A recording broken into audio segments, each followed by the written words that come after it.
Hello everybody, कैसे हैं आप सभी लोग। मैं हूं अंकित मिश्रा और आप सभी का स्वागत करता हूं अमर ज्योति प्राइम के, जहां पे हम लोग पढ़ने जा रहे हैं आपका मशीन का रिवीजन सीरीज।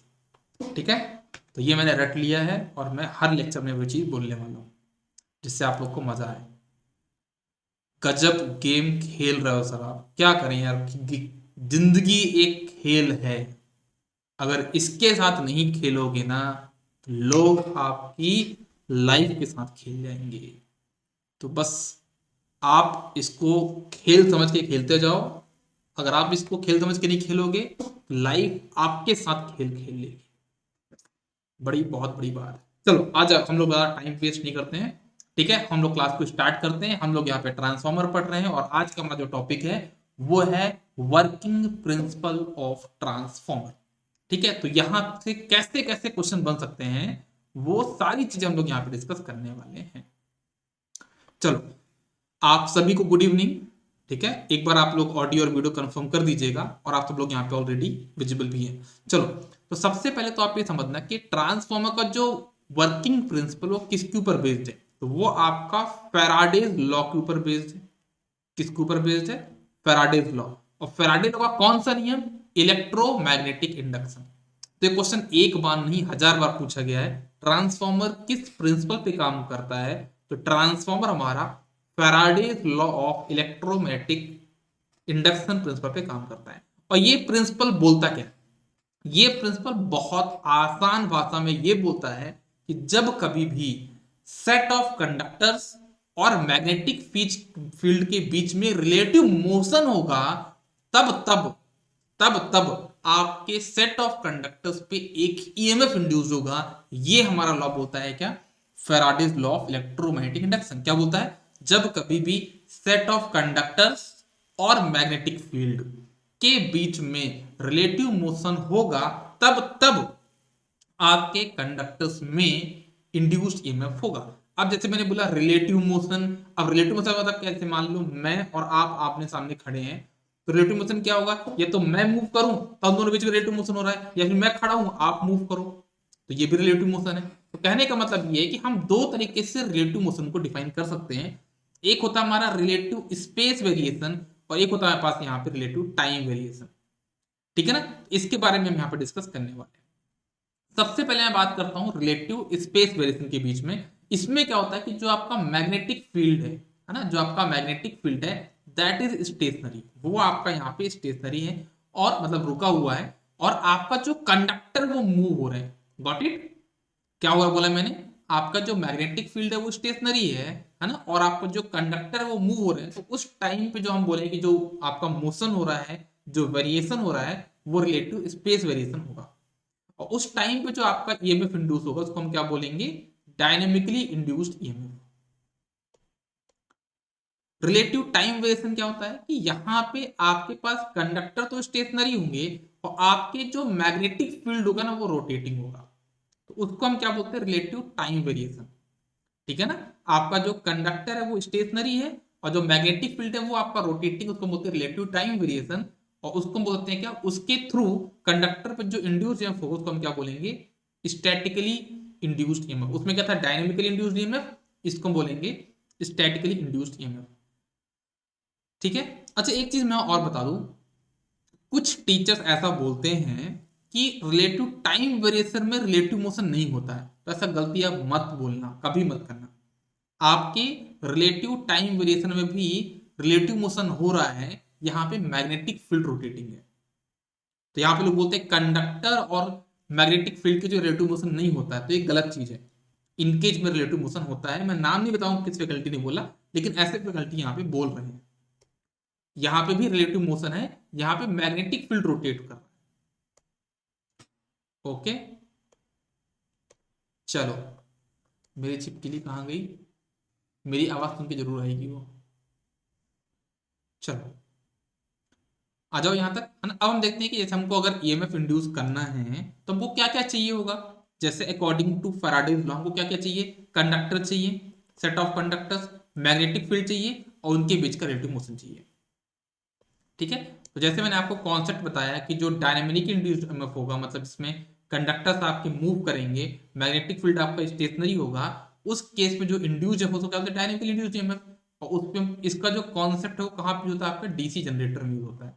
इसका जो कॉन्सेप्ट है वो कहाँ पे होगा, आपका डीसी जनरेटर में इसका कॉन्सेप्ट यूज होता है। ठीक है, डायनेमिकली इंड्यूस्ड ईएमएफ के बारे में अगर बात करें कि इसका जो मैग्नीट्यूड होगा वो क्या होता है, बोलोगे B L E V sine theta, ये इसका मैग्नीट्यूड होता है ना। अगर आपसे कोई पूछे डायनेमिकली इंड्यूस्ड ईएमएफ की डायरेक्शन कैसे बताते हो, कैसे बताते हो आप इसको, फ्लेमिंग राइट हैंड रूल से हम डायनेमिकली इंड्यूस्ड ईएमएफ की डायरेक्शन बताते हैं। तो ये फ्लेमिंग राइट हैंड रूल क्या बोलता है कि आपको अपना राइट हैंड लेना है, उसमें जो थंब है, जो आपका थंब है ना, वो आपका कंडक्टर का मोशन बताता है। जो यहाँ पे ये वाली फिंगर है ना, वो आपका क्या बताती है, यहाँ पे फ्लक्स बताती है। तो जो मिडिल फिंगर होगी वो आपको क्या इंडिकेट करेगी, डायरेक्शन ऑफ इंड्यूस्ड ईएमएफ।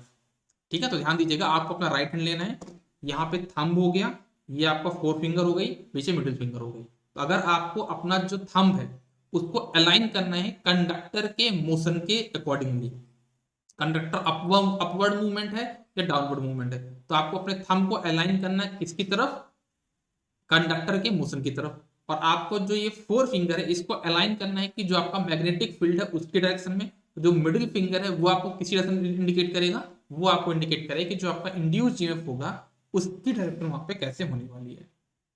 ठीक है, तो डायनेमिकली इंड्यूस्ड ईएमएफ को हम किसके थ्रू डायरेक्शन पता करते हैं, वो हम पता करते हैं फ्लेमिंग राइट हैंड रूल के थ्रू। अगर कोई पूछता है कि डायनेमिकली इंड्यूस्ड ईएमएफ को हम कैसे बोलेंगे, जो इंड्यूस्ड ईएमएफ होगा, तो क्या हो जाएगा B L E V sine theta, या फिर हम इसको शॉर्ट फॉर्म में बोलना चाहे तो हम क्या बोलेंगे v क्रॉस बी, मतलब वेलोसिटी और जो आपका ये मैग्नेटिक फील्ड है उनके बीच का क्या यहाँ पे कर्ल है, और उस पर हमने एल का मल्टीप्लाई किया हुआ है। ठीक है, फिर हम बात करते हैं स्टैटिकली इंड्यूस्ड ईएमएफ। इसमें क्या होता है कि हमारे पास जो मैग्नेटिक फील्ड होगा ना वो रोटेटिंग होगा, और कंडक्टर्स हमारे स्टेशनरी होंगे, जो कि हमारा कॉन्सेप्ट कहाँ पे होता है, आपके ट्रांसफॉर्मर में इसका कॉन्सेप्ट यूज होता है, और हम जो पढ़ने वाले हैं है ना। तो ट्रांसफॉर्मर हमारा किस टाइप का इंड्यूस ईएमएफ होगा, स्टैटिकली इंड्यूस्ड ईएमएफ। ठीक है, तो अगर कोई पूछता है, मान लो यहाँ पे आपने सप्लाई दी, ठीक है ना, आपने यहाँ पे सप्लाई दी, ये आपके पास एक कोर है और यहाँ पे नंबर ऑफ टर्न्स बाउंड है। जब आपने यहाँ पे सप्लाई दी तो आप क्या देखते हो कि यहाँ पे एक इंड्यूस्ड ईएमएफ हो जाता है, यहाँ पे वाइंडिंग के क्रॉस एक इंड्यूस्ड ईएमएफ हो जाएगा। उसकी वैल्यू कितनी होती है, उसकी वैल्यू होती है यहाँ पे, देखो एक चीज मैं आपको पहले बताता हूँ होता क्या, प्रॉपर्ली समझना। देखो आपने यहाँ पे सप्लाई दिया तो यहाँ पे करंट फ्लो हुई है ना, प्रॉपर्ली पूरा बताता हूँ मैं। यहाँ पे नंबर ऑफ टर्न्स कितने n है, यहाँ पे आपने सप्लाई दिया तो करंट, सप्लाई कैसे दी आपने एसी, और सप्लाई एसी क्यों होती है, क्योंकि अगर आप इसको डीसी दोगे वाइंडिंग बंद हो जाएगी, क्यों हो जाएगी वो अपन आगे डिस्कस करेंगे। ठीक है, तो अगर आपने यहाँ पे इसको एसी सप्लाई दी है तो यहाँ से जो करंट होगी वो एसी हो गई। एम एफ कितना हो जाएगा एन इंटू आई, मतलब N sine N I M sine omega T. तो फ्लक्स क्या होगा, M F upon reluctance, M F upon reluctance solve को जितना आपके पास फ्लक्स आ गया, मतलब कितना हो जाएगा phi M sine omega T के बराबर। तो फ्लक्स लिंकेज कितना होगा एन फाई कितना हो जाएगा N phi M sine omega T. तो आपका फ्लक्स लिंकेज तो आ गया, और अकॉर्डिंग टू आपका फैराडे सेकंड लॉ आप ये बोलते हो कि स्टैटिकली इंड्यूस्ड ईएमएफ जो होगा उसकी वैल्यू क्या होती है, rate of change of flux linkage के बराबर होती है। तो फ्लक्स लिंकेज कितना एन फाई, इसको आप डिफरेंशिएट कर दो तो क्या मिल जाएगा minus N D phi by D T, ये आपको हो जाता है क्या स्टैटिकली इंड्यूस्ड ईएमएफ के बराबर। अब आप क्या करो इस फ्लक्स को डिफरेंशिएट कर दो तो क्या मिल जाएगा आपको, यहाँ पे ये आपको इंड्यूस्ड ईएमएफ मिल जाएगा। ठीक है, अब यहाँ पे जो माइनस साइन आया वो किसकी वजह से आया, लेंज लॉ की वजह से आया है। और लेंज लॉ क्या बोलता है कि जैसे मान लीजिए आपने सप्लाई दिया किसको, प्राइमरी को, ठीक है, तो कोर में क्या होगा, एक मेन फील्ड फ्लक्स क्रिएट हो जाएगा, और जो मेन फील्ड फ्लक्स है उसके साथ आपका फ्लक्स लिंकेज क्रिएट हो जाएगा। जब फ्लक्स लिंकेज क्रिएट होगा तो उसमें चेंजेस होंगे क्योंकि साइनसोइडल है। जब चेंजेस होंगे तो आपका जो ईएमएफ होगा वो कितना होगा, एन डी बाई डी होगा, है ना। तो इस ईएमएफ से एक करंट फ्लो होगी, और उस करंट से अगेन एक फ्लक्स प्रोड्यूस होगा। तो ये जो फ्लक्स है ना वो किसको अपोज करेगा, ये मेन फील्ड फ्लक्स को चेंज को अपोज करेगा। जो मेन फील्ड था, जो मेन फ्लक्स था उसको क्या करेगा, अपोज करेगा। तो direction of phi c should be such that it must oppose changes in the main field flux. ये बात तो आपको ध्यान में रखनी है, और ये क्या बोलता है, लेंस बोलता है। और जो माइनस साइन आता है वो इसी वजह से आता है, यहाँ पे जो माइनस साइन आता है वो इसी वजह से आता है कि इस ES की वजह से एक करंट फ्लो होगी, उस करंट से एक फ्लक्स होगा, और वो जो फ्लक्स है वो किसको अपोज करेगा, वो मेन फ्लक्स को अपोज करने वाला है। The direction of statically induced EMF is such that current due to this EMF will flow through in a closed circuit in such a way that in which in turn produce some flux according to EMT, and this flux must oppose the changes in main field flux, which is the cause for production of EMF as well as current, जिसको हम बोलते हैं ना effect opposite the cause. ये आपका concept यहाँ पे देखने को मिल रहा है। आपका जो इफेक्ट है वो यहाँ पे इसको अपोज कर रहा है। Good evening everybody, good evening विद्युत प्रभा, गुड इवनिंग छाया। कहाँ रह जाते हो आप लोग यार? मैं रिवीजन से बहुत फास्ट चलता हूँ ना। जब मैंने ये कॉन्सेप्ट पढ़ाया था तो बहुत डिटेल में पढ़ाया था। ऑलमोस्ट मुझे याद है जब मैंने लेंस को पूरा अच्छे से पढ़ाया था ना, पूरा डिटेल में पढ़ाया था, कॉम्प्रिहेंसिव कोर्स में पढ़ाया था, आप लोग रिकॉर्डिंग देख सकते हो उसकी। तो वो ऑलमोस्ट मैंने 1.5 घंटे में टॉपिक बताया है, जिसको मैंने यहाँ पे 5 मिनट में पढ़ा दिया, जो कि रिविजन सीरीज है इसलिए वजह से। लेकिन जो हमारी फुल सीरीज है, जो कॉम्प्रिहेंसिव कोर्स है, उसमें मैंने बहुत डिटेल में पढ़ाया। ठीक है, तो अब यहाँ पे ये लेंथ लॉ का जो डिस्क्रिप्शन वो मैंने बताऊंगा आपको, देख भी सकते हो। जैसे मान लो कि जैसे मान लो यहाँ पे आपका मेन फ्लक्स इंक्रीज हो रहा है, ठीक है ना, तो ये आपका यहाँ पे डिक्रीज हो रहा है, यहाँ पे डिक्रीज हो रहा है, तो यहाँ पे इंक्रीज हो रहा है। ये आपका क्या हो रहा है, यहाँ पे इंक्रीज हो रहा है तो ये डिक्रीज हो रहा है, ये इंक्रीज हो रहा है तो ये डिक्रीज हो रहा है।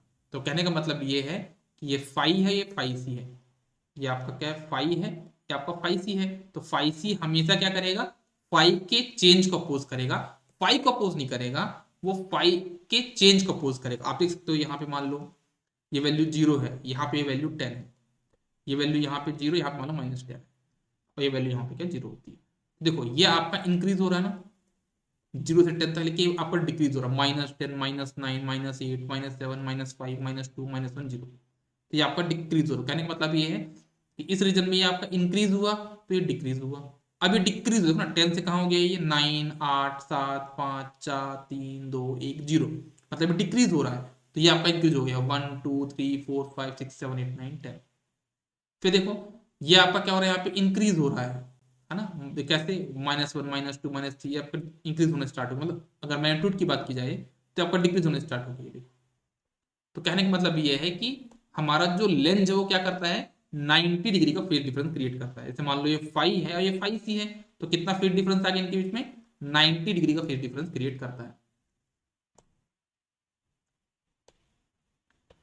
Types of statically induced EMF, जैसे मान लो मैंने एक कोर लिया, ठीक है, एक यहाँ पे मैंने वाइंडिंग लगा दी और एक मैंने वाइंडिंग यहाँ पे लगा दी, और एक वाइंडिंग को मैंने यहाँ पे एक्साइट कर दिया। तो मैं ये देखता हूँ कि जब मैंने इसको सप्लाई दिया पहले वाली वाइंडिंग को, तो यहाँ पे एक इंड्यूस्ड ईएमएफ हो जाएगा, जिसको बोलता है मैं ई सेल्फ। और मैं देखता हूँ इसके कोर पे ही फ्लक्स क्रिएट हुआ, तो ये फ्लक्स तो इससे भी लिंक कर रहा है और इससे भी लिंक कर रहा है, तो यहाँ भी फ्लक्स लिंकेज होगा, और जब यहाँ भी फ्लक्स लिंकेज होगा तो यहाँ पे rate of change of flux आएगा, तो यहाँ पे भी एक इंड्यूस्ड ईएमएफ आ जाएगा, जिसको हम बोलते हैं ई म्यूचुअल। तो हमको दो तरह के इंड्यूस्ड देखने को मिलते हैं यहाँ पे।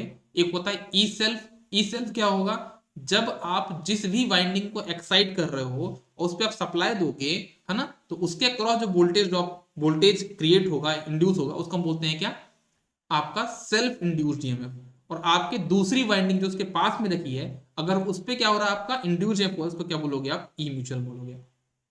तो यहाँ पे जो इंड्यूस्ड ईएमएफ हो, देखो जैसे मान लो ये आपका पहला कॉइल है, ये आपका दूसरा कॉइल है, इसमें N1 टर्न्स है, इसमें N2 टर्न्स है, यहाँ पे फ्लक्स क्या 5। तो अगर कोई पूछे कि ई सेल्फ की वैल्यू कितनी होगी, तो क्या बोलोगे, माइनस साइन तो रहेगा अकॉर्डिंग टू लेंस लॉ, कितना हो जाएगा ND/dt, तो N1 d5/dt। ई म्यूचुअल कितना हो जाएगा, आप इसको बोलोगे -N2 d5/dt।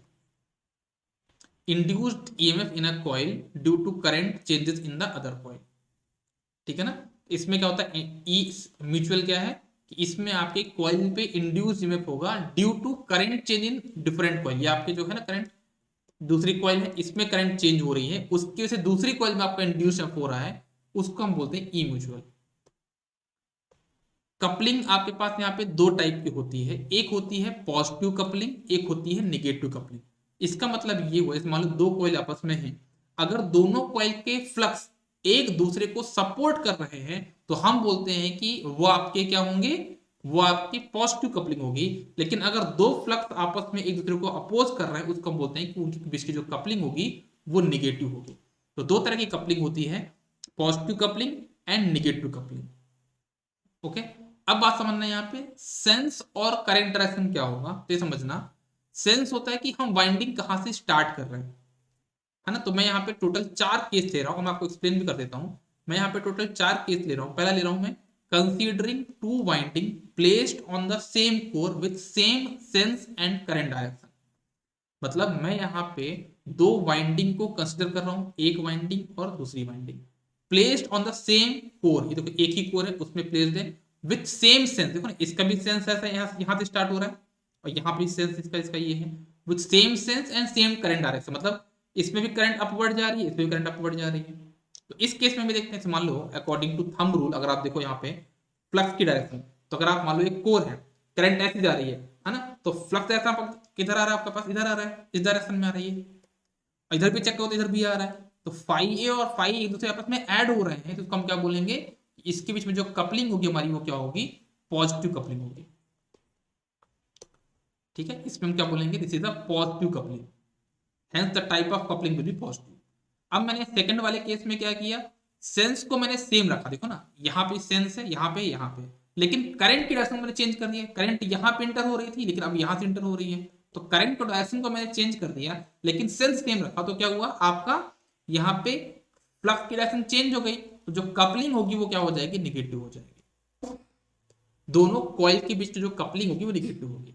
अब मैंने क्या किया यहाँ पे, कि आपका करंट की डायरेक्शन को रिवर्स किया और सेंस को भी रिवर्स किया। देखो ना यहाँ पे एक यहाँ पे है, एक यहाँ पे है, सेंस को रिवर्स कर दिया दोनों का, और दोनों की करंट की डायरेक्शन को रिवर्स कर दिया।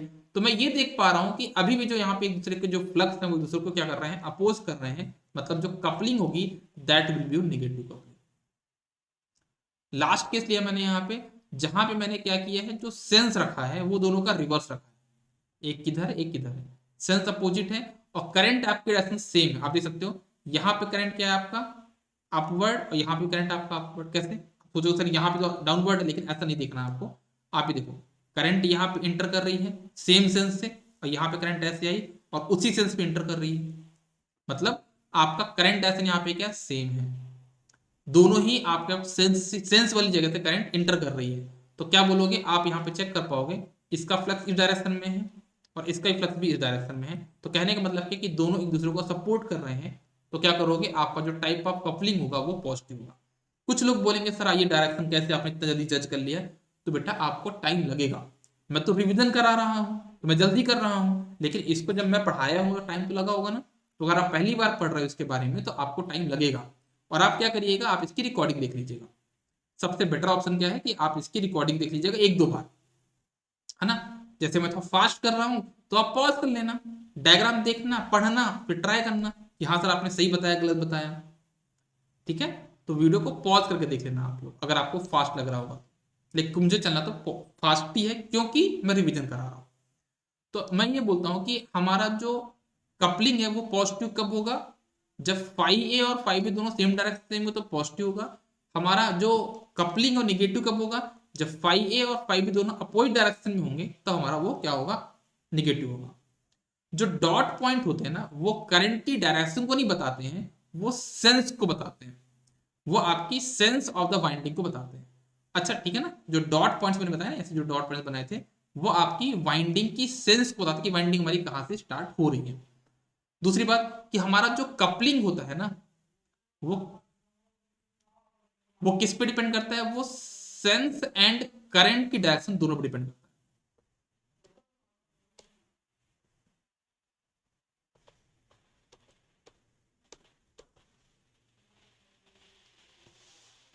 ठीक है, अब एक क्वेश्चन आपके पास आया है, यहाँ पे आपके पास क्या एक कोर है, ये एक वाइंडिंग यहाँ पे, एक वाइंडिंग यहाँ पे, यहाँ पे नंबर ऑफ टर्न्स कुछ इतने हैं, यहाँ पे नंबर ऑफ टर्न्स कुछ इतने हैं। ठीक है, अब आपको ये बोला जा रहा है कि हमने यहाँ पे पी क्यू पे, सॉरी आपको यहाँ पे ये बोला है कि हमारे पास जो यहाँ पे फ्लक्स है उसका प्लॉट ये है। तो आपका यहाँ पे ई आर एस में जो वोल्टेज ड्रॉप क्रिएट होगा या वोल्टेज इंड्यूस होगा उसकी वैल्यू कितनी होगी।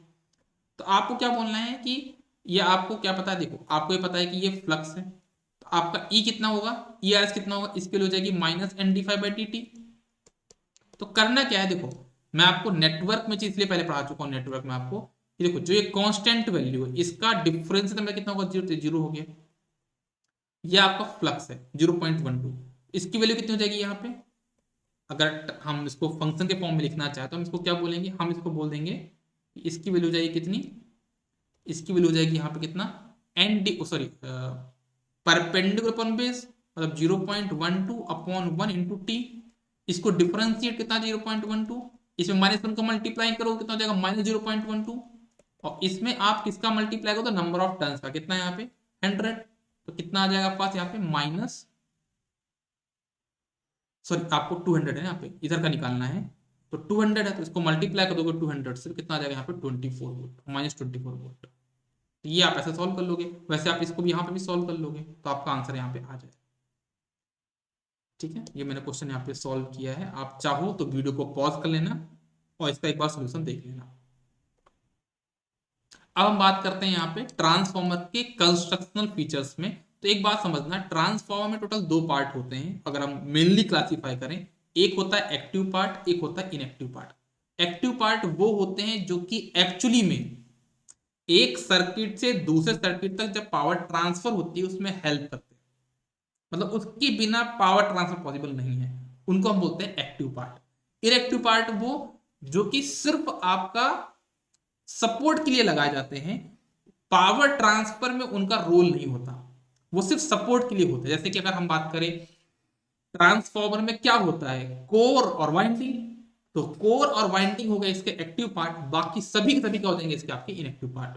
फैन हो गया, ब्रीदर हो गया, कंजर्वेटर हो गया, सिलिका जेल हो गया, ट्रांसफॉर्मर टैंक हो गया, मेन टैंक हो गया, है ना, वो सब चीजें आपकी क्या हो जाएंगी इनएक्टिव पार्ट। मेन पार्ट क्या है, 2, कौन कौन सी, कॉइल जो मतलब उसको हम वाइंडिंग बोलते हैं, और दूसरा हो गया आपके पास यहाँ पे कोर। इन दोनों को हम क्या बोलेंगे एक्टिव पार्ट, क्योंकि इनके बिना आपकी ट्रांसफॉर्मर की वर्किंग पॉसिबल नहीं है।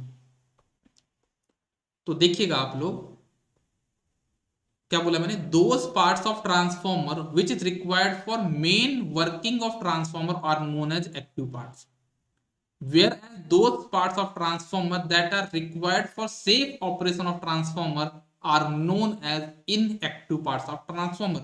inactive parts वो होते हैं जो ट्रांसफॉर्मर के सेफ ऑपरेशन के लिए रिक्वायर्ड होते हैं। मेन पार्ट्स कौन कौन से इसके active parts, transformer core and transformer winding. तो सबसे पहले हम पढ़ते हैं यहाँ पे किसके बारे में, हम यहाँ पे पढ़ने जा रहे हैं किसके बारे में, आपके ट्रांसफॉर्मर कोर के बारे में। ट्रांसफॉर्मर कोर का काम क्या है, क्यों बनाया हमने, आपका प्राइमरी वाइंडिंग से सेकेंडरी वाइंडिंग तक जो फ्लक्स को पहुंचाने वाला काम है, जो फ्लक्स को पाथ प्रोवाइड करने वाला काम है, वो आपका कोर है। It provide path for magnetic flux, पहली चीज। दूसरी बात कि हम आप पूछे कि हमारा जो सबसे बेस्ट पाथ होता है, जो बेस्ट मैग्नेटिक मटेरियल होगा फॉर मैग्नेटिक फ्लक्स, वो होता है आपका फेरो मैग्नेटिक मटेरियल। तो हमारा जो कोर होगा कौन सा किसका मटेरियल का बना होगा, वो फेरो मैग्नेटिक मटेरियल का बना होगा। फेरोमैग्नेटिक मटेरियल की अगर हम बात करें तो एक खास बात होती है, क्योंकि उसकी हाई परमेबिलिटी होती है, उसके अंदर हाई परमेबिलिटी होती है, मतलब वो अलाउ करता है फ्लक्स को कि तू भाई जा, तू मेरे अंदर जा सकता है। तो वो हाई परमेबिलिटी होती है, परमिट करता है वो, है ना, वो फ्लक्स को परमिट करता है कि भाई तू जा सकता है, मतलब उसका रिलक्टेंस बहुत कम होता है। फेरोमैग्नेटिक मटेरियल का हाई परमेबिलिटी होगा, इसका मतलब ये होगा उसका रिलक्टेंस बहुत कम होगा, फ्लक्स का पोजीशन बहुत कम होता है। कोई क्वेश्चन पूछेगा सर फेरोमैग्नेटिक मटेरियल तो हम यूज करने वाले हैं कोर में, लेकिन सबसे बेस्ट कौन सा, तो क्या बोलोगे, steel is the best ferromagnetic material for transformer core. लेकिन स्टील में दिक्कत यह है कि वो मैग्नेटिक मटेरियल तो है, लेकिन वो उसके साथ एक इलेक्ट्रिकल प्रॉपर्टी भी उसके अंदर है। मतलब होगा क्या कि वो फ्लक्स को पास तो करेगा, लेकिन उसमें कुछ ना कुछ इलेक्ट्रिकल कंडक्टिविटी भी होगी, जिसकी वजह से आपका लॉसेस हो जाएगा। तो हम उससे बचने के लिए क्या करते हैं कि उसकी कंडक्टिविटी को कम कर देते हैं। कंडक्टिविटी कैसे कम करते हैं, हम उस सिलिक जो आपका स्टील है उसमें हम क्या करते हैं, थोड़ा सा सिलिकॉन मिला देते हैं, कितना 3 से 5%। उससे हमारा क्या हो जाएगा, उसकी कंडक्टिविटी कम हो जाएगी, तो हमारा वहां पे लॉस भी कम हो जाएगा। तो हम क्या बोलेंगे कि ट्रांसफॉर्मर कोर के लिए हम स्टील का यूज नहीं करने वाले, हम सिलिकॉन स्टील का यूज करने वाले हैं, क्योंकि स्टील की कंडक्टिविटी भी होती है जो कि एक गलत चीज है, वो नहीं होनी चाहिए। तो उससे बचने के लिए हम क्या करते हैं, सिलिकॉन भी मिलाते हैं। तो कोई क्वेश्चन पूछेगा कि ट्रांसफॉर्मर का कोर कैसा होता है, तो क्या बोलोगे, वो सिलिकॉन स्टील का बना होता है। दूसरी बात कि हमने सर यहाँ पे सिलिकॉन ऐड किया है, तो क्या उससे हमारा जो लॉस जीरो हो गया पूरा, नहीं, अभी भी उसकी कंडक्टिविटी है। तो हम क्या करते हैं कि और हम यहाँ पे सिलिकॉन मिला देते हैं, लेकिन हम और सिलिकॉन मिलाएंगे तो हमारा जो कोर है वो ब्रिटल हो जाएगा, टूट जाएगा, बिखर जाएगा। इससे बचने के लिए हम क्या करते हैं कि हम यहाँ पे जो हमारे लॉसेस को बोलते हैं एडी करंट लॉस, उससे बचने के लिए हम क्या करते हैं, ज्यादा सिलिकॉन ना मिला के हम उस जो कोर को छोटे छोटे पतले पतले पीसेस में कन्वर्ट कर लेते हैं, उसको बंच आउट कर देते हैं, उसको हम बोलते हैं क्या, लेमिनेशन कर देते हैं। हम सिलिकॉन स्टील का लेमिनेशन कर देंगे तो उससे हमारा क्या होगा, फर्दर एडी करंट लॉस कम हो जाएगा। क्यों कम हो जाएगा, जब पतली पतली सीट हो गई है ना, तो आपका वहां पे क्या होगा, क्रॉस सेक्शन एरिया कम हो गया, जिसकी वजह से क्या होगा, आपका रेजिस्टेंस बढ़ गया, और रेजिस्टेंस बढ़ने की वजह से आपका वहां पे करंट कम हो जाएगा। ठीक है ना। तो मैंने क्या किया, यहाँ पे जो कोर है वो सिलिकॉन स्टील का है।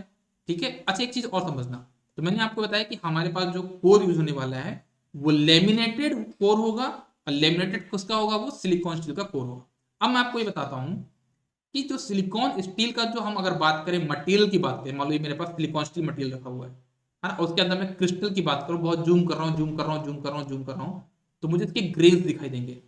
और जब मैं ग्रेन्स की बात करूँ तो ग्रेन्स इसके ऐसे होते हैं, है ना। और जब मैं मेटाइजेशन करूंगा तो क्या होगा कि इसका मेटाइजेशन ऐसे हुआ, इसका ऐसे हुआ, इसका ऐसा हुआ, मतलब सभी एक डायरेक्शन में अलाइन नहीं है।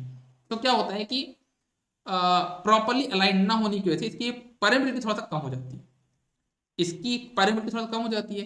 तो अगर हम एक काम करें, अगर हम इसको सभी को एक डायरेक्शन में अलाइन कर लें तो उससे मेरी परमेबिलिटी बढ़ जाएगी।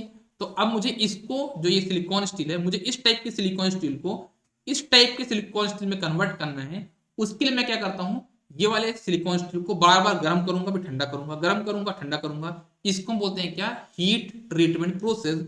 और उस हीट ट्रीटमेंट प्रोसेस के बाद ये जो सिलिकॉन स्टील है वो आपका इस टाइप में कन्वर्ट हो जाएगा, और आपकी कंडक्टिव जो आपका यहाँ पे परमेबिलिटी है वो आपकी इंक्रीज हो जाएगी। और इस टाइप के सिलिकॉन स्टील को, इसका हीट ट्रीटमेंट हो चुका है, उसको हम बोलते हैं cold rolled grain oriented steel. क्या बोलते हैं उसको, सीआरजीओ स्टील। ये आपका क्या था, सिलिकॉन स्टील। ये आपका क्या है यहाँ पे, सीआरजीओ स्टील। तो कोई क्वेश्चन पूछता है कि हमारा ट्रांसफॉर्मर कोर क्या होता है, किसका बना होता है, क्या बोलोगे, सिलिकॉन स्टील भी सही आंसर है, लेकिन उससे बेटर आंसर हमारे पास क्या होगा, सीआरजीओ स्टील, क्योंकि उसकी कंडक्टिविटी तो और भी ज्यादा होती है, मतलब कंडक्टिविटी नहीं बोलेंगे, उसकी परमेबिलिटी ज्यादा होती है, इसकी परमेबिलिटी आपकी यहाँ पे ज्यादा हो जाएगी। यहाँ पे मैंने एक ग्राफ बनाया है, कास्ट स्टील की सबसे कम, कास्ट आयरन थोड़ा ज्यादा, माइल्ड स्टील की और भी ज्यादा होती है, सिलिकॉन स्टील की और अच्छी परमेबिलिटी होती है, और सीआरजी स्टील की सबसे बेस्ट होती है। तो ये मैंने आपके पास यहाँ पे बताया है। ठीक है ना। तो ये मैंने आपको बताया किसके बारे में, सीआरजी स्टील के बारे में। सीआरजी स्टील में क्या होगा कि आपकी परमेबिलिटी बढ़ जाएगी। ठीक है ना। परमेबिलिटी बढ़ने का मतलब यह है कि आपका मिनिमम करंट रिक्वायर्ड होगा फ्लक्स को जनरेट करने के लिए। आपको फ्लक्स अगर बनाना है ना, तो मैक्सिमम फ्लक्स मिल जाएगा आपको मिनिमम करंट में। ठीक है।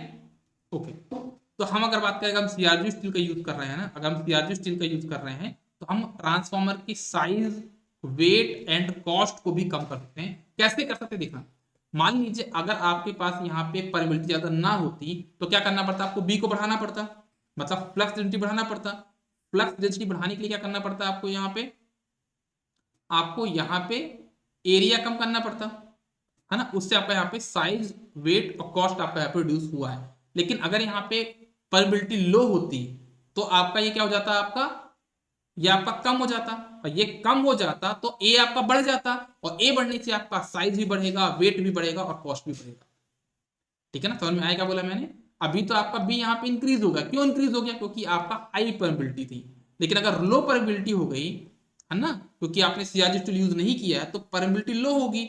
जब लो होगी तो आपका बी भी कम होगा, और जब बी कम होगा तो आपका क्रॉस सेक्शन एरिया बढ़ेगा, उससे आपका ट्रांसफार्मर का साइज बढ़ेगा, वेट बढ़ेगा, कॉस्ट बढ़ जाएगी। तो हम सीआरजी टूल का यूज करें, कहीं ना कहीं साइज, वेट एंड कॉस्ट को भी कम कर रहे हैं। लेमिनेशन का मतलब क्या हुआ कि हमने पहली सीट निकाली, बीच में एक लिमिटिंग मटेरियल फिल कर दिया, फिर दूसरी सीट निकाला, फिर आपका limiting material, third core lamination, fourth core lamination. तो इसको हम बोलते हैं लेमिनेशन। इससे क्या होगा कि हमारा, देखो टोटल क्रॉस सेक्शन एरिया पहले इतना था, लेकिन अब कितना होगा, छोटा छोटा एरिया हो गया। जब क्रॉस सेक्शन एरिया कम हो गया, देखना आपका आर क्या होता है, रोल अपॉन ए। तो अगर आपका क्रॉस सेक्शन एरिया कम हो गया तो रेजिस्टेंस बढ़ गया, और जब रेजिस्टेंस बढ़ गया तो आपकी जो एडी करंट यहाँ पे फ्लो होने वाली थी वो आपकी कम हो जाएगी, जो कि आपके लिए बेनिफिट है। तो क्वेश्चन पूछा था कि जो आपके इंसुलेटिंग मटेरियल हम यहाँ पे बीच में फिल करते हैं लेमिनेशन के बीच में, वो क्या होते हैं? या तो वो ऑक्साइड पेंट भी हो सकते हैं, इनऑर्गेनिक पेंट भी हो सकते हैं, एंड थिन इम्प्रेग्नेटेड पेपर भी हो सकते हैं। दोनों में से आप, तीनों में से आप कुछ भी यूज कर सकते हो, है ना। अब देखो होता क्या है कि हमने इनके लेमिनेशन तो कर लिए, ये भी मैंने लेमिनेशन यूज कर लिया, फिर मुझे इनको इकट्ठा भी तो करना पड़ेगा। तो इकट्ठा करने की जो प्रोसेस होती है क्या बोलते हैं? बंचिंग करना। क्या करना है हमको? बंच करना, इकट्ठा करना, जोड़ कर। मान लो इसका हमने लेमिनेशन बना लिया, अगर मान लीजिए हमने इसका लेमिनेशन बना दिया, ऐसा कुछ ये पतले पतले लेमिनेशन बना दिए, तो हो सकता है ना कि भाई एक दूसरे को छोड़ के चल दें इन लोग, है ना। ये इधर नीचे गिर जाए, ये इधर नीचे गिर जाए, तो इनको एक कसना पड़ेगा अपन को, एक बोल्ट लेके। तो मैं क्या कर रहा हूँ, एक बोल्ट लेके इनको कस दिया ऐसे, ये देखो। तो इस प्रोसेस को हम क्या बोलते हैं? बंचिंग करना, इकट्ठा करना। अब होता क्या है कि मान लो पहले ये वाला कोर था, और ये आपका मतलब क्या है, ये विदाउट लेमिनेशन वाला कोर है, ये आपका लेमिनेशन वाला कोर है। तो यहाँ पे कोई भी इंसुलेटिंग मटेरियल फिल है क्या? नहीं है। लेकिन यहाँ पे आपका इंसुलेटिंग मटेरियल फिल है, तो मुझे तो क्रॉस सेक्शन ज्यादा किसका होगा? इसका ज्यादा होगा ना। तो इसको हम बोलते हैं नेट क्रॉस सेक्शन एरिया, इसको हम बोलते हैं क्रॉस सेक्शन एरिया। तो इन दोनों का जो रेशियो होगा, मतलब किसका? आपका नेट क्रॉस सेक्शन एरिया, मतलब नेट वाला अपॉन ग्रॉस को हम क्या बोलेंगे? आपका स्टैकिंग फैक्टर बोलेंगे। और इसकी वैल्यू आइडियली कितनी होती है? अच्छे कोर के लिए 0.95 से लेकर 0.98 तक इसकी वैल्यू होती है। मतलब आपका जो इंसुलेटिंग मटेरियल बहुत कम होता है, 95% तो कोर ही होता है। अब जो हम कोर को बंचिंग कर रहे हैं उसको हम क्या बोलते हैं? Core staggering. क्या बोलते हैं हम इसको? Core staggering. मान लो कभी कभी क्या होता है कि जो हम कोर की स्टैगरिंग करते हैं ना यहाँ पे, तो ढीला ढाला हमने स्टैगरिंग कर दी, ढीला ढाला स्टैगरिंग कर दी, तो उससे कुछ दिक्कतें जाती है। वो दिक्कत क्या जाती है? दिक्कत ये होती है कि अगर आपने प्रॉपरली स्टैगरिंग नहीं किया है, तो आपकी जो स्टैकिंग फैक्टर्स की वैल्यू कम हो जाएगी। कम क्यों हो जाएगी? क्योंकि आपका ग्रॉस क्रॉस एरिया बढ़ जाएगा। ग्रॉस क्यों बढ़ जाएगा भाई? जब इसको प्रॉपर स्टैगरिंग नहीं करी तो आप इतना चला जाएगा ये, तो आपका ग्रॉस क्रॉस एरिया बढ़ जाएगा, जिसकी वजह से आपका स्टैकिंग फैक्टर यहाँ पे कम हो जाएगा। जो कि आप चाहते हो ये आपका होना चाहिए कितना? यूनिटी। एक यूनिटी तो हो नहीं पाएगा, तो ये आपका कम होने स्टार्ट हो जाएगा। दूसरा चीज, because of thin air gap between lamination, reluctance of the magnetic path increases. होता क्या है कि मान लीजिए अगर आपके पास यहाँ पे हल्का एयर गैप आ गया, तो क्या होगा? उससे रिलक्टेंस आपका बढ़ जाएगा, जिससे आपके फ्लक्स को फ्लो होने में दिक्कत जाएगी। ठीक है, ओके। नेक्स्ट पॉइंट क्या है कि अगर मैं बात करूं, जैसे मान लो ये आपका हमने क्या किया? स्टैगरिंग किया, कोर की स्टैगरिंग करी। ठीक है, तो एक चीज आप ये समझना कि इसको मैं कैसे एक्सप्लेन करूंगा यार। देखो एक्चुअली में होता क्या है कि हमारे एक मैग्नेटिक मटेरियल की एक प्रॉपर्टी होती है। मैग्नेटिक मटेरियल की प्रॉपर्टी होती है कि जब आप किसी मैग्नेटिक मटेरियल को, है ना, सप्लाई दोगे या फिर मैग्नेटाइज करोगे, मतलब मैग्नेटाइज मतलब क्या? फ्लक्स एक तो पॉजिटिव साइड हाफ साइकिल में होगा, एक नेगेटिव हाफ साइकिल में होगा, है ना। मैंने बताया फ्लक्स आपके पास साइनसोइडल है, तो पॉजिटिव हाफ साइकिल होगा, नेगेटिव हाफ साइकिल होगा। तो पॉजिटिव हाफ साइकिल में बोलते हैं मैग्नेटाइजेशन होना, कोर आपका मैग्नेटाइज हो रहा है। नेगेटिव हाफ साइकिल में बोलते हैं कि कोर आपका डिमैग्नेटाइज हो रहा है। कोर आपका मैग्नेटाइज हो रहा है, डिमैग्नेटाइज हो रहा है, मैग्नेटाइज हो रहा है, डिमैग्नेटाइज हो रहा है। तो जब हम मैग्नेटाइजेशन वाली बात करते हैं, जब हम कोर के मैग्नेटाइजेशन की बात करते हैं, तो क्या होता है कि मैग्नेटाइजेशन वाले केस में क्या होता है कि उसकी लेंथ थोड़ा सा चेंज होती है। ये मैग्नेटिक मटेरियल प्रॉपर्टी होती है। जब कोर को आप क्या करते हो? मैग्नेटाइज करते हो, तो उसकी हल्की सी लेंथ बढ़ जाती है, और जब उसको डिमैग्नेटाइज करते हो तो उसकी लेंथ कम हो जाती है। और ये इसका जो फिनोमिना, ये किस फिनोमिना के वजह से होता है? क्या? मैग्नेटोस्ट्रिक्शन। इसको बोलते हैं क्या? Magnetostriction phenomena. तो होता क्या है कि हमारा जो कोर दिखाई देता है ना, कि बिल्कुल सीधा रखा हुआ, ऐसे एक्चुअली में होता नहीं है। होता क्या है कि जो हमारा कोर है, आपने मैग्नेटाइज किया तो हल्की लेंथ बढ़ी, बहुत मतलब नैनो सेंटीमीटर लेंथ, इतनी कम लेंथ बढ़ी। ठीक है, फिर जब आपका डिमैग्नेटाइज तो वो लेंथ कम भी हो गई, बढ़ी कम हुई, बढ़ी हुई कम हुई, बढ़ी कम हुई, बढ़ी कम हुई। तो होता क्या है कि बहुत सारी प्लेट्स आपस में रखी हुई हैं। इमेजिन करना, बहुत सारी प्लेट्स आपस में रखी हुई हैं। ठीक है, जब बहुत सारी प्लेट्स आपस में रखी हुई हैं और सब आपस में ऐसे ऐसे हो रहे हैं, कैसे ऐसे? ऐसे ऐसे, मतलब किसी की लेंथ कम, कम ज्यादा, कम ज्यादा, ऐसे बार बार हो रहा है। तो जब कम ज्यादा होगा तो इनमें क्या होगा? वाइब्रेशन क्रिएट होता है ना। और उस वाइब्रेशन से एक नॉइज आती है, इसको हम बोलते हैं हमिंग नॉइज। ट्रांसफॉर्मर के आप जाके सामने खड़े हो जाना, सुनना, तो एक आवाज आती है, ऐसी आवाज आती है ना। जब ट्रांसफॉर्मर के आप पास में जाके खड़े हो जाओगे और सुनना ध्यान लगा के, तो ट्रांसफॉर्मर से एक आपको आवाज सुनाई देगी। किस टाइप की आवाज?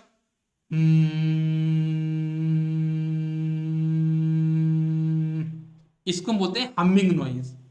क्या बोलते हैं हम इसको? Humming noise. तो क्यों होता है? क्योंकि आपके जो कोर है ना वो प्रॉपरली स्टैगर्ड नहीं है, मतलब उनको अच्छे से कसा नहीं गया।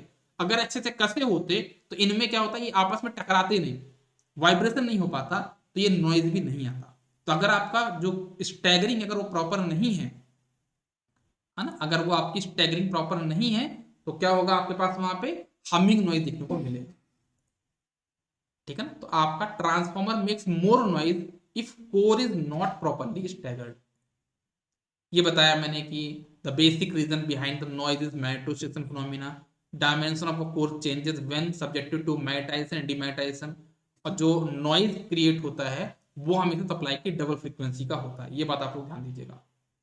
क्या बोला मैंने? जो नॉइज हमिंग नॉइज आती है ना, उसकी जो फ्रीक्वेंसी होगी वो हमेशा सप्लाई फ्रीक्वेंसी का डबल होगा। मतलब सप्लाई फ्रीक्वेंसी अगर 50 हर्ट्ज है, तो जो हमिंग नॉइज आ रहा है उसकी जो फ्रीक्वेंसी होगी वो कितनी होगी? 100 हर्ट्ज होगी। जो नॉइज लेवल है, जो हमिंग नॉइज है, वो किस पे डिपेंड करता है? फ्लक्स डेंसिटी है तो कोर है ना, वो उस पर डिपेंड करता है। जितनी ज्यादा फ्लक्स डेंसिटी होगी उतना ज्यादा आपके पास यहाँ पे हमिंग नॉइज भी देखने को मिलेगा। ठीक है। एक चीज और होती है, मान लो अगर हमारा ये कोर है, ठीक है, तो कोर के उनको वाइंडिंग भी लगानी है ना, वाइंडिंग भी लगानी है इसकी चारों तरफ। जब वाइंडिंग लगाएंगे तो हम क्या देते हैं कि वाइंडिंग हमारी ज्यादा खर्च होती है, तो हमें चाहते हैं कि चलो इसकी कटिंग कर देते हैं कुछ यहाँ से किनारे किनारे। जब कटिंग कर देंगे तो हमको बोलते हैं क्या, इसको स्टेप्ड कोर। देखो आप इसको ऐसा भी देख सकते हो और बहुत क्लियर देख सकते हो आप इसको, कि अगर आप इस टाइप का कोर यूज करते हो, अगर आप इस टाइप का कोर यूज करो तो आपकी ज्यादा वाइंडिंग लगेगी। लेकिन अगर आप इस टाइप का कोर यूज करो जिसकी कटिंग कर दी मैंने, तो आपकी जो वाइंडिंग लगेगी बहुत कम लगेगी। तो क्वेश्चन पूछा था कि हम किस टाइप का कोर यूज करेंगे, स्क्वायर कोर या स्टेप्ड कोर? तो हम लोग स्टेप्ड कोर लगाएंगे। उससे हमारा क्या हो जाएगा कि हमारा कोर कम हो गया, कोर कम लगा और साथ में हमको वाइंडिंग भी कम लगी। मतलब वाइंडिंग बच गया, मतलब वाइंडिंग मतलब क्या, कॉपर बच गया। और कॉपर अपने लिए बहुत महंगा है यार, कॉपर आजकल बहुत महंगा है, तो हम यहाँ पे कॉपर को बचा पा रहे हैं। ठीक है ना? तो हम लोग आजकल स्टेप्ड कोर को प्रिफर करते हैं, और स्टेप्ड कोर को हम क्या बोलते हैं? Cruciform core. क्रूसीफॉर्म कोर भी हम इसको बोलते हैं। By using stepped core, length per turn of the copper winding will be less. जब कॉपर कम हुआ तो कॉपर की वजह से आपका ट्रांसफॉर्मर का वेट भी कम हो गया, साइज भी कम हो गया और कॉस्ट भी कम हो जाएगा। और यूटिलाइजेशन फैक्टर आपका इंप्रूव हुआ, क्योंकि आप ज्यादा यूटिलाइज कर पा रहे हो। पहले आप इनको यूटिलाइज नहीं कर पाए थे प्रॉपर्ली, यहाँ का जो एरिया था, लेकिन आप इसको प्रॉपर्ली यूटिलाइज कर पा रहे थे ना। पहले यहाँ पे कितना ज्यादा गैप था, देखो कितना ज्यादा गैप है, यहाँ कितना ज्यादा गैप था, देखो यहाँ कितना ज्यादा गैप है, लेकिन यहाँ पे ज्यादा गैप है क्या? नहीं है। Just by stepped core, we can reduce insulation requirement between winding। ठीक है, तो आज के लिए अपन इतना ही रखते हैं, है ना, मैं थोड़ा थक भी चुका हूं, तो आज के लिए हम इतना ही रखते हैं। नेक्स्ट क्लास में हम लोग किसके बारे में डिस्कस करेंगे?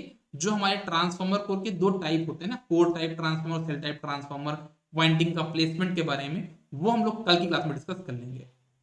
आई होप आप सबको यहाँ तक चीजें क्लियर होंगी। अगर आपको सब कुछ क्लियर है तो आपको करना क्या, मैं आपको ऑलरेडी हर लेक्चर में बता रहा हूँ क्या करना है। क्या करना है बताओ जरा सभी लोग, क्या करना है कमेंट करके बताओ। यहाँ पे कितने लोग हैं? यहाँ पे हैं टोटल 3 लोग। यहाँ पे कितने हैं पेड में? 12 लोग। तो सभी लोग बताओ, 12 3 15, 15 लोग, सभी लोग बताओ आपको करना क्या है, क्या करना है। मैं ऐसा क्यों पूछ रहा हूँ क्या करना है? क्योंकि मैं बोलता तो डेली हूँ लेकिन करते आप अपने मन की हो।